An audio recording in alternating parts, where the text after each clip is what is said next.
You are listening to The Michael Lodge Show. Wealth, business, and taxes. Oh, yeah, and some politics. Let's get started.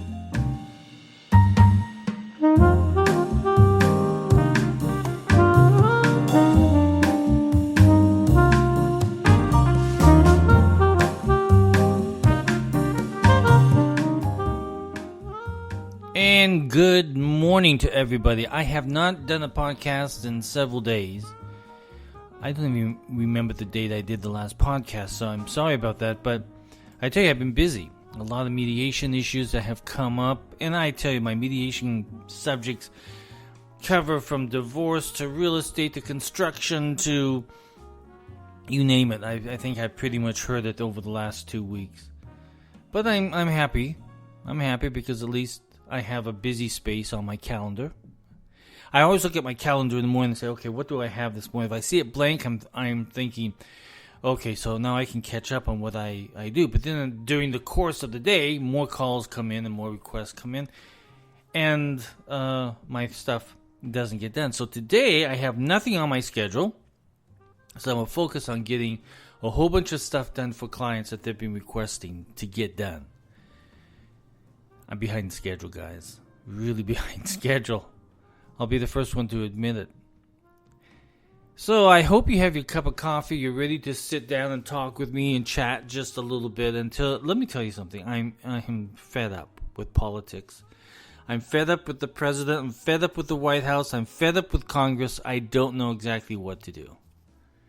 I really don't, because what I'm seeing coming out of Washington, D.C. is nothing but chaos. There's nothing substance coming out of the Congress or the White House or anything. So we have a president who has decided to go against Israel, which has been a friend of the United States from the very beginning. Ever since the nation was set up for Israel, we have always been a friend of that nation, and we have always protected it. And when Trump was president, he took away all of the funding that was going to the Palestinian and directly to Hamas. Then when President Biden comes in, what does he do? He releases funds to the Palestinians again. And what do? They go out and buy missiles from Iran. And now the president wants to begin talks and get back into this treaty with Iran that was pointless from the very beginning because you can't trust Iran. There's nothing there to trust. I mean, you can trust the Iranian people because they're good people, but you cannot trust the individuals who are in charge of government. They have this hatred towards Israel. They are in alliance with Hamas and other terrorist organizations. And the main point is to destroy Israel. And so we have a president who acts carelessly in his foreign mission to resolve peace. Remember, we had the David Accords. I mean, not the David Accords, but the oh my gosh, I can't remember what the name of the accords were that we just signed. We signed them with, and Israel has signed them with a whole bunch of Arab nations because they knew that America had protected Israel and they are a friend of Israel, and the nations around Israel wanted to become friends with the United States, so they entered into these agreements. The only one that would not enter into any type of an agreement was Hamas in Palestine and also Iran. So we have this big issue where what Biden has done is create a war between Palestine and Hamas, and Hamas and Palestine against Israel. And you know why it's happening? I'm going to tell you why. It's because Iran knew that Trump would do something. If they did anything to harm Israel during his presidency, they knew that Trump was a man of his word, and he would do something to stop that. We also had a situation with Palestine, where they knew if they did anything stupid, that they would pay for it through what America's strength really is in the Middle East. So now we have a president, Biden, who is destroying everything around in the Middle East because of his foreign policy. By the way, we do not have an ambassador in Israel as of yet. And that should have been one of the number one priorities, is to have an ambassador there to deal with these issues. But no, we have no one there. We have no ambassador. And if he sends an ambassador that is anti-Israel and pro-Palestinian, what do you think that's going to do? Do you know when Palestine started to attack Israel, Israel told the United States, don't get involved. Don't get involved. Because why? They knew they could not trust Israel. Oh, no, they could not trust Biden. They could not trust Biden. He's weak. He has no policy. And he is creating so much chaos in the Middle East that it has now escalated into this missile firing war and Israel trying to defend themselves. Now, I'm going to tell you this right now. I have heard from so many Palestinians about this. And they are blaming Israel. Everything is blamed on Israel. But once I say, if you want peace between the two nations, if you get rid of Hamas, then you will have a situation where you can step into a peaceful negotiation. Hamas does not want that. Hamas is controlling the Palestinian people. Once I say that to a Palestinian, they become quiet. Because they know that Hamas has done so much damage to their people, to their children, to their moms, to their dads, to the houses, to the hospitals. We have a problem, and that is Hamas. And Hamas does not want anything to do with a peaceful negotiation with Israel. If we had a president who had backbone and was not swayed by the left of the United States at the moment, where they are anti-Israel, we would have a solid policy that protected peace and created peaceful negotiations. But we don't have that, because we have a president who has decided to become political instead of doing what is right. And so we have a war now, within just a few months of President Biden becoming the leader of this nation, or the non-leader of this nation. Just within a few months we have now a war because of a presidential policy regarding foreign affairs that deals with the Middle East. And he has decided to choose sides, and that is for the Palestinians. That has never happened in America before, except under Carter. So now we have a sticky situation where if the United States become involved, we are again involved in a long-standing battle. You know, this issue with Palestine and Israel has been around ever since I was a kid. There's always something going on. There's a 100-day war. There's this, there's that, there's bombs, there's missiles, there's rock throwing. It has been going on from the day that I was born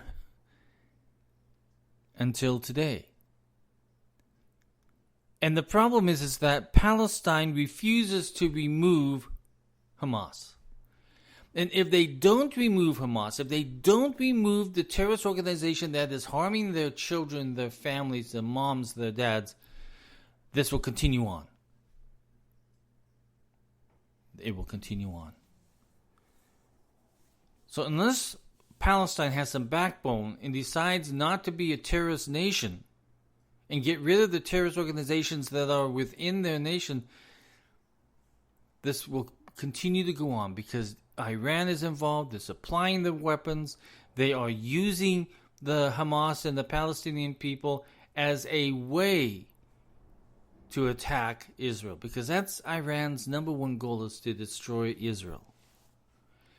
And that is why it was very easy to get a peace accord with a lot of Middle East nations with Israel, because they know how evil Iran is. Iran is out of control. It's a nation that you cannot bring into the international arena because you cannot trust their leaders. Now, I know a lot of Iranian people in there. I tell you, they're the nicest people, the most loving people, and the funny people. And it's enjoyable to be around them.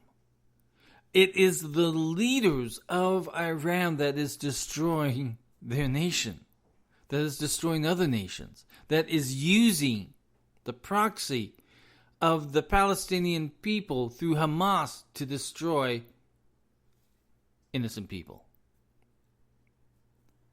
Once we understand that it's a terrorist organization that is sponsored by a terrorist nation that is attacking Israel, then we need to address what the real problem is, and that is Hamas. And Hamas has got to go in order to have a peaceful Palestine. So I'm very upset with the president because he's a pickle. He does not know what he's doing. Whoever is guiding him on foreign affairs needs to be fired immediately because he does not know what he's doing. And he has put the nation of America at risk, and he has put the nation of Israel at risk in our relations with the foreign nations in the Arab nations. So, if you think I have any support for Joe Biden, I don't whatsoever. Everything that he has touched, everything that he has touched since he has become president has failed miserably. He has created a situation in our own economy where we now have an inflationary period that we have to address. Anytime that you print so much money out of the treasury and it goes out, it creates inflation.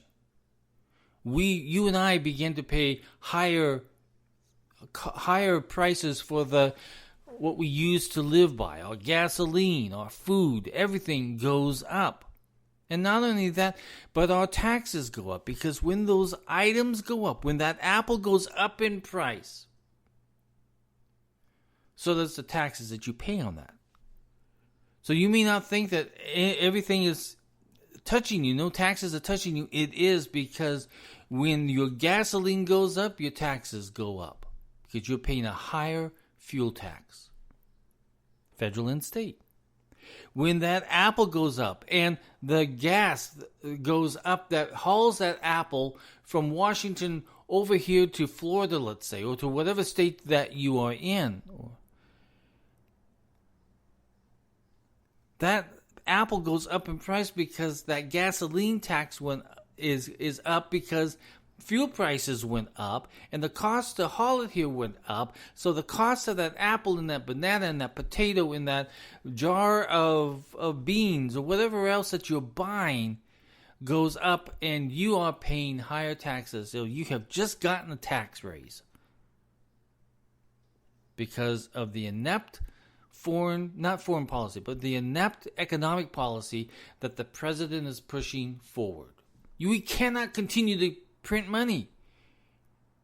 And Janet Yellen is an idiot. I don't know what she is thinking about. I don't know what the Treasury is doing at the moment.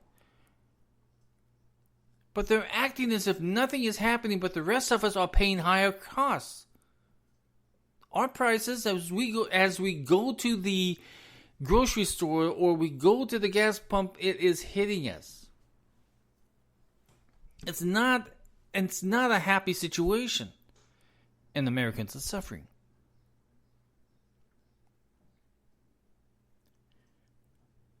America's a financially good country. But when you have bad economic policies of printing more money, of spending more government money, of raising taxes, of raising whatever else he wants to raise, minimum wage, that means everything goes up. The cost of everything goes up. And by the way, if you are thinking about this $15 an hour minimum wage, you're absolutely nuts if you think that's a good thing. Remember, minimum wage was originally set so that there would be a minimum wage for those individuals learning a new job, a new skill, working part-time, a student working part-time, it was not set up to be a full-time wage for individuals for a full-time job. That's not what it was ever set up for. But now they want this 15 minimum wage, and I am going to tell you that $15 is not 15, because it's more like 18. Small businesses cannot afford that $18 raise, minimum wage. Now you're asking, what do you mean 15 is going to be 18? Well, workers' compensation goes up because you pay workers' compensation based on a dollar amount per 100, depending on what industry that you're in. So for every $100 that an individual makes, there is a dollar amount that goes along with that $100. Okay? And that is the calculation that they use for workers' compensation.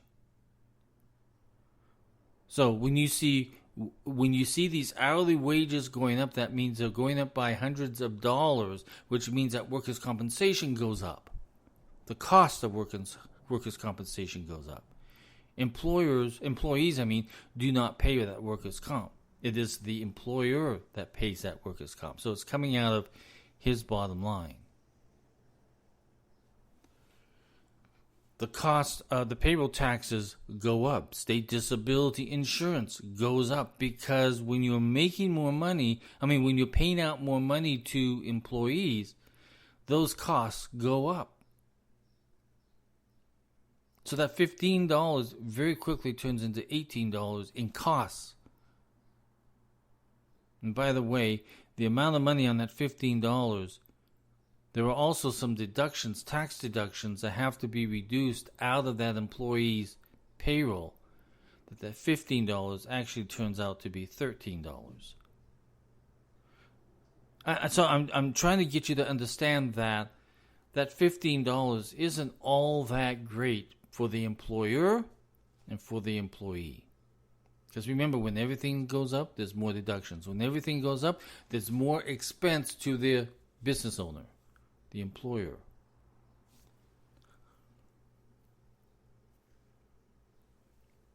But then you're saying, well, no, this is about my life. If you want to make more, go out and get some more education, some more trade schools, some more junior colleges, some more educational programs that will help you in your job to achieve that next level up. So you might be at McDonald's and you might be a worker on the line, and you might be making that lower wage, but you can grow from there. As long as you go out there and show to that employer that you are learning as much as you can. There are so many educational things on management and productivity and HR and everything. There is so much that can help you. Certificate programs that you can get that can help you to that next level. Don't just think that you're going to work there and you're going to get all that money. No, companies want to see what you're doing to make yourself a better employee for them. What are you adding into your life that's going to add to the company? In other words, are you a go-getter? Are you going to go out there and get that information, that education, that technology upbeat that's going to help you in your job? If you don't think that way, if you don't think about how am I going to improve myself, you are not going to get to that next level. But if you show the company that you're willing to learn, that you're willing to take extra classes, you're willing to get certification programs, you are going to go up that next level. But a lot of people don't because they don't want to.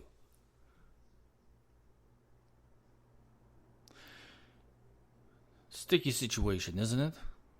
We are sitting here and we're all trying to work. We're all trying to do something to improve our lives. I work on it every single day. I'm always studying, always writing, always looking at different subjects that I have to hear in mediation. I'm always studying. I'm always pounding the books, always trying to find something that I can better myself. And if you are not that kind of an employee, if you're not that kind of a person, you are not going to get to that next step. And that is the most important part of our lives, is to grow as an individual.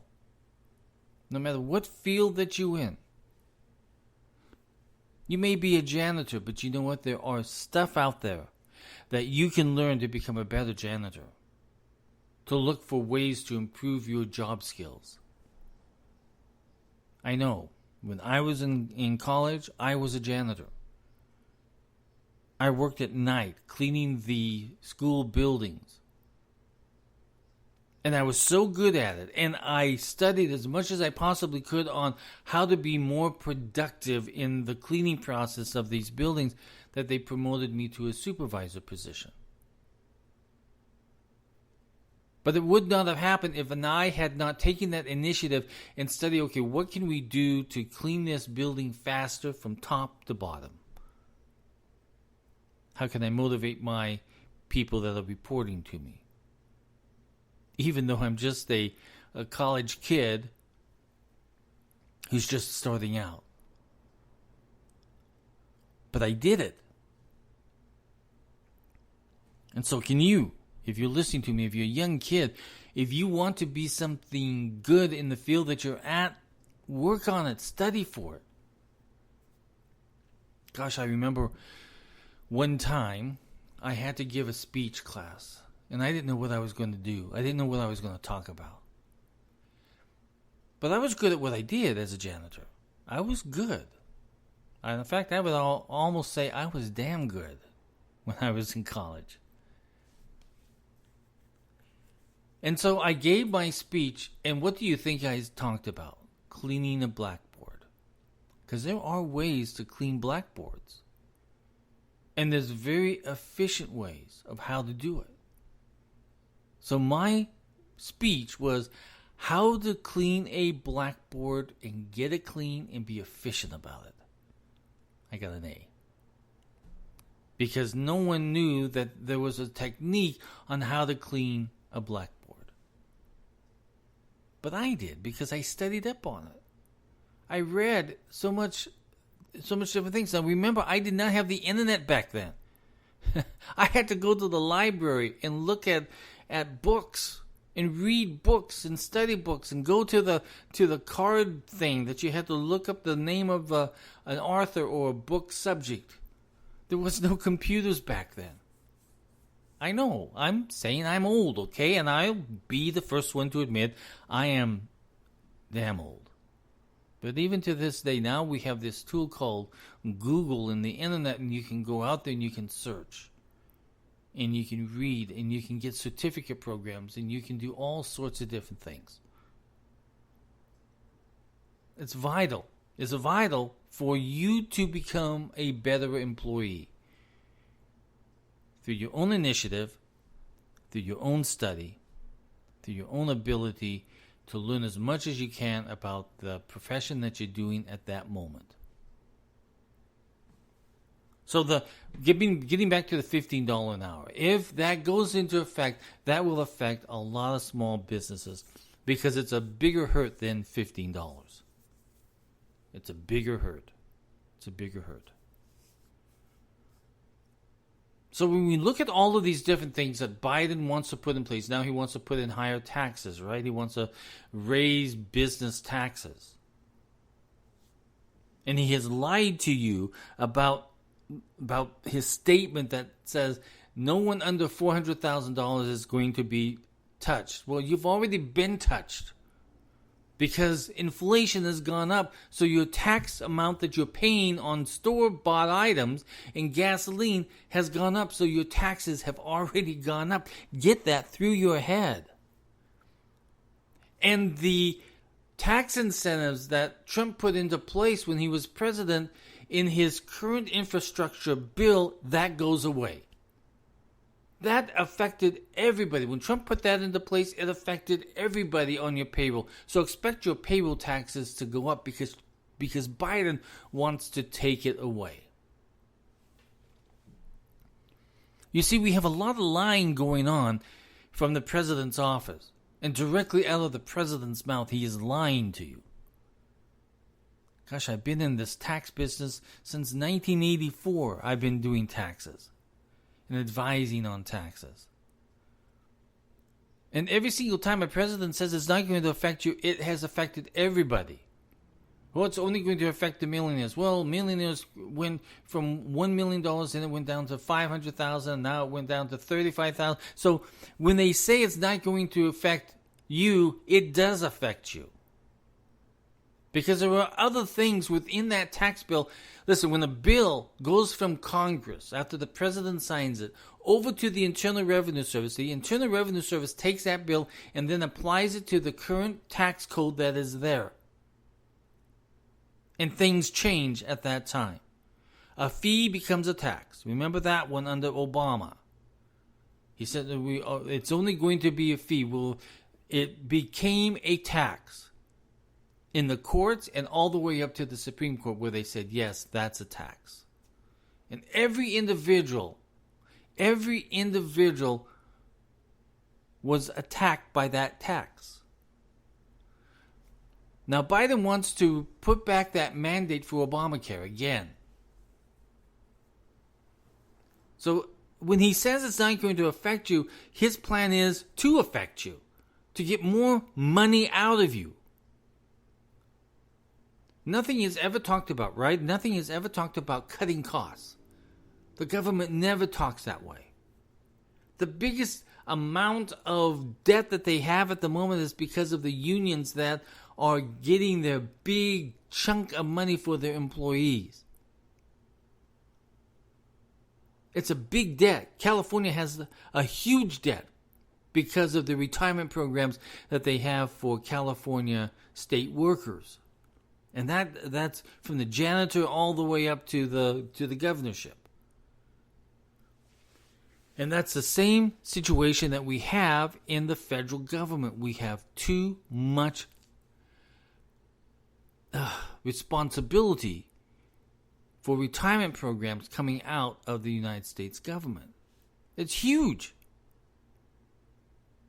Now, congressmen and senators never touch that cutting portion because they get it too.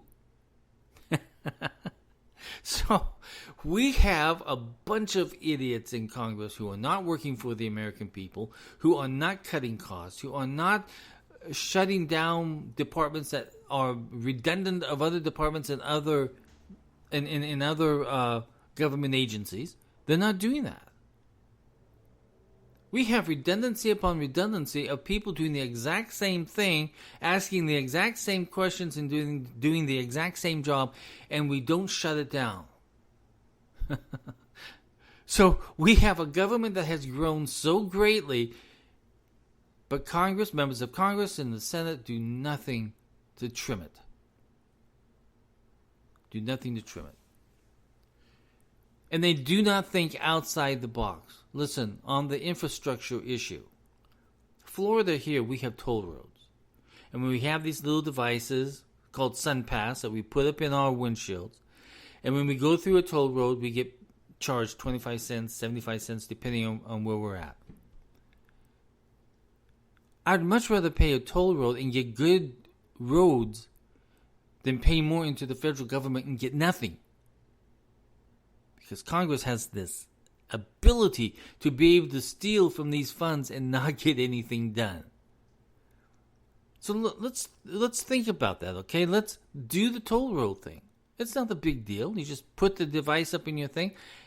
And here in Florida, we have really good freeways. Excellent freeways. Because we've got toll roads that are paying for it. But when you have a federal government collecting these taxes and then stealing and put it other places, nothing ever gets done federally on our highways. It never does. So let the states take over their roads. Let's enact some of the stuff that is smart to be able to pay for this, our own infrastructure. Now, the other big part of this infrastructure bill is the grid, the power grid. And people keep saying, well, let's go ahead and let's do electric cars. I mean, it's being pushed by the president all the time. Electric cars, electric cars, electric cars. The problem is we do not have enough power at the moment that if every American went on the power grid would be down. And you know that our power grid isn't very good. Look what happened in Texas. Look what happened in California. Their power is going down all the time because they have such high usage for air conditioning, for manufacturing and everything else. And now they want all the cars to be on this electrical grid. And that creates a stress point on our electrical system. But, however, in this infrastructure bill, there's nothing to identify that issue and to correct it and to work on it. So 5% of that $2 trillion bill that Biden wants to push through does absolutely nothing to address the needs of the nation at the moment. And we sit here and we're twiddling our thumbs, wondering, well, when are we going to get this done? Well, we can never get it done if Congress is involved. We can never get it done if this president is involved, because he does not know what he's doing, and he's making his decisions not common sense wise or logically. He's making it via political agenda driven left side of the Democratic Party. And they keep promising all these jobs, right? All these jobs are going to come our way. No, it's not going to happen, because what will happen, these companies will begin looking at the automation process of it all, and there will be fewer jobs. McDonald's is already doing automation in their restaurants. I first saw it when I was in Sweden 3 years ago, 4 years ago.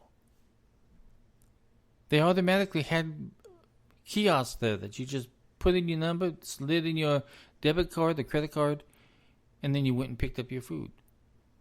It's already started here in the United States. Just up the road from me, there's a McDonald's where you go in and you punch in, you look at the pictures, you punch what you want, slide in your debit card, and you're done. More and more companies will begin looking at automation because the cost of human beings became more expensive because of government controls. So we need to stop all this nonsense and all of this lying and look at the issues that we need to deal with and how are we going to get there.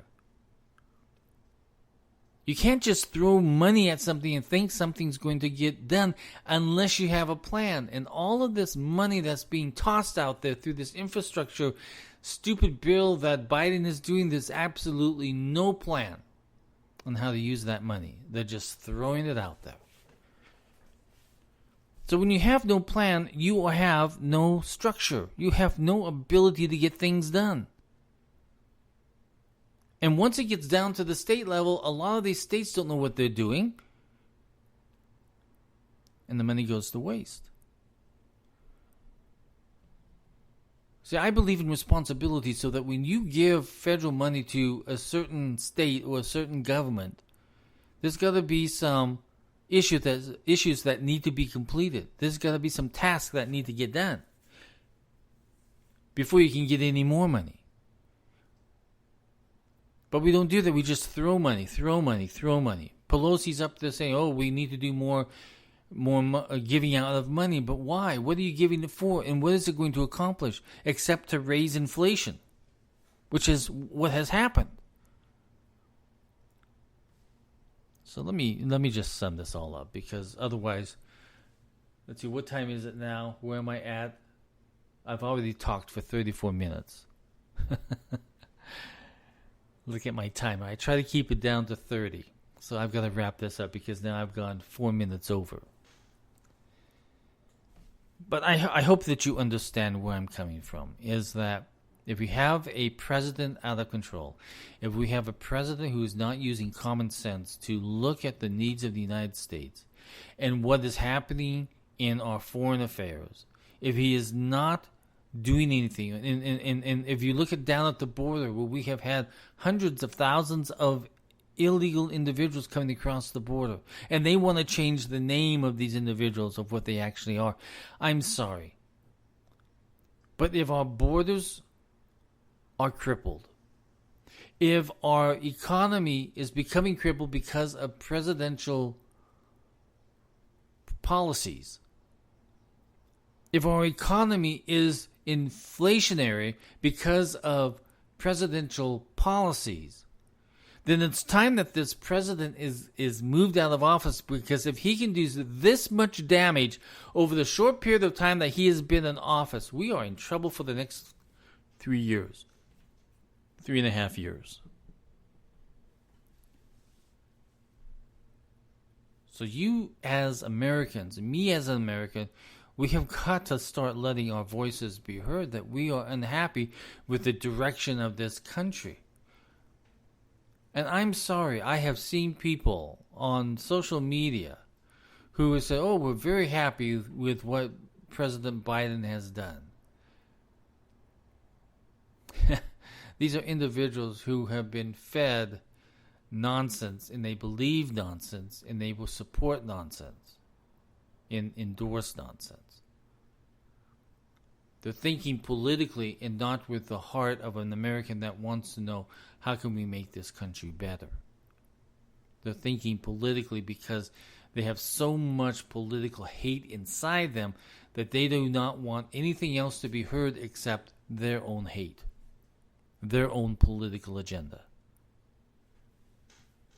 But if you ask them, what has Biden done for this nation, and they can't answer, you know there's an issue, there's a problem. In fact, what happens if you ask that question, you become a racist. I have no idea how that works, but you become a racist. If you ask the question, what has Biden done to help this nation? There's not an answer. There's an accusation. There's an accusation back to you that you are now a racist.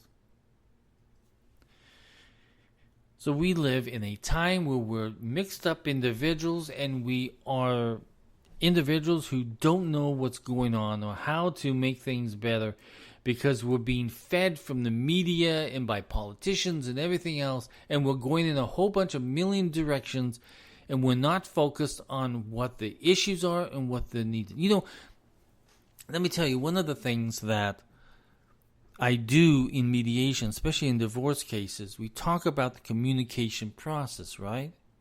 Sometimes individuals, when they're going through this separation and divorce, they don't know how to communicate.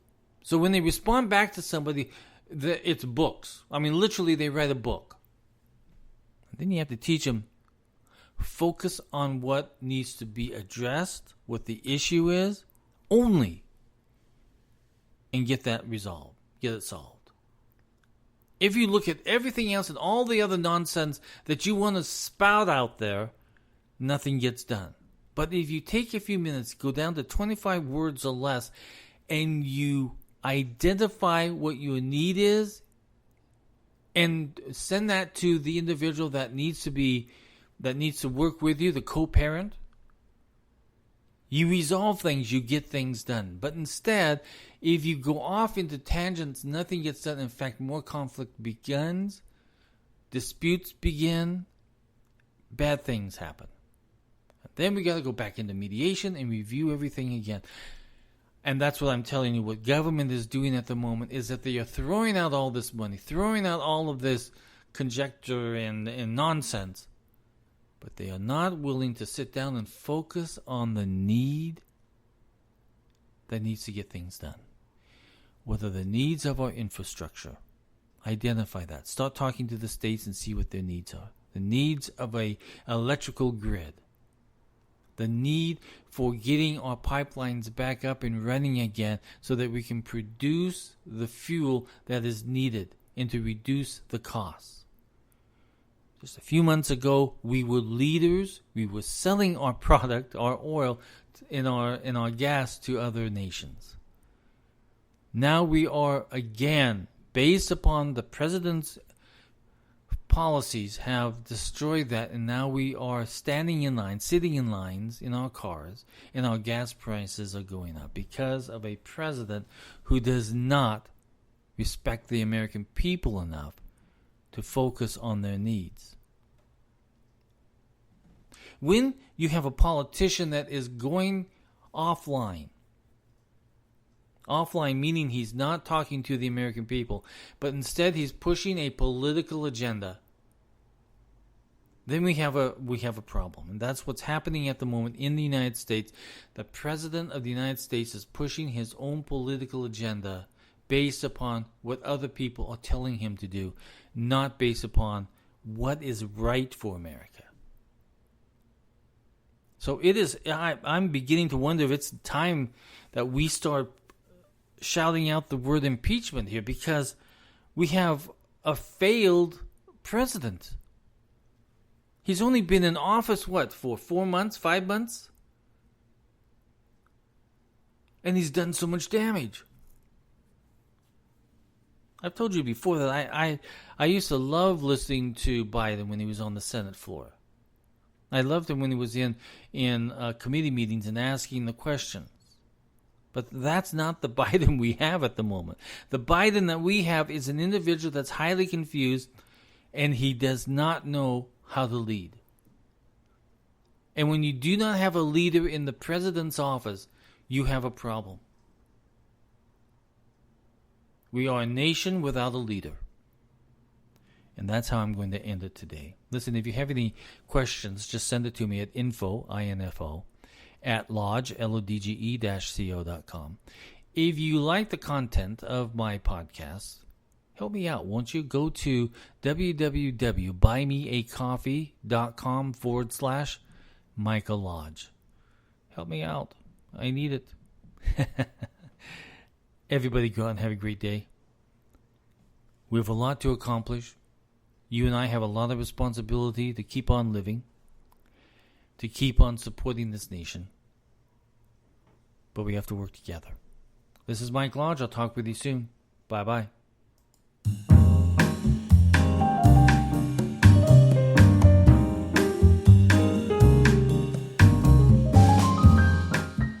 This podcast has been produced by Michael Lodge, fully focused on content.